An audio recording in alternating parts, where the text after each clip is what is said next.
నిన్న మొన్ననే 80B కింద రాష్ట్ర ప్రభుత్వానికి యంగ్ ఇండియా స్కిల్స్ యూనివర్సిటీకి అనుమతి ఇవ్వడం జరిగింది.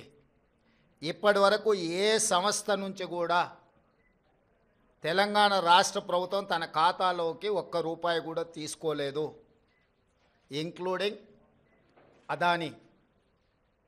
అయితే అనవసరమైన చర్చలలో తెలంగాణ ప్రతిష్ట కానీ వ్యక్తిగతంగా నా గురించి చర్చ జరగడం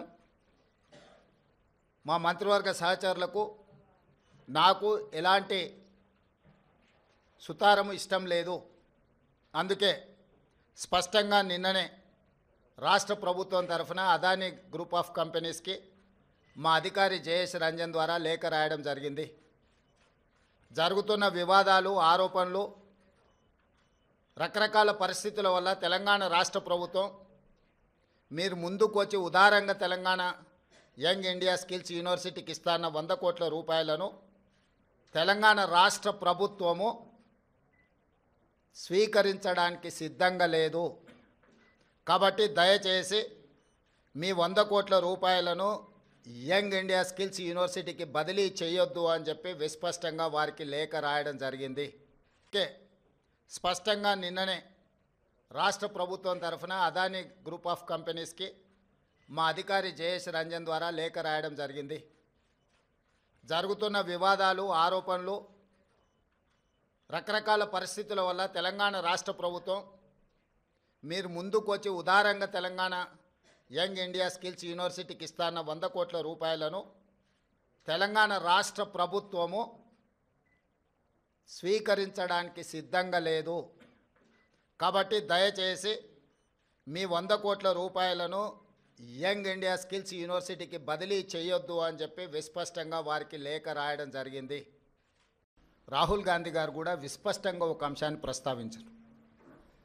చట్టబద్ధంగా, రాజ్యాంగబద్ధంగా రాష్ట్ర ప్రభుత్వాలు కానీ కేంద్ర ప్రభుత్వాలు కానీ ఏదైనా అంశంలో టెండర్లు పిలిచినా, ఏదైనా అంశంలో పెట్టుబడులు పెట్టడానికి అవకాశాలు కల్పించినా అందరికీ సమానమైన అవకాశాలు, అందరూ పోటీ పడే విధంగా నిబంధనలను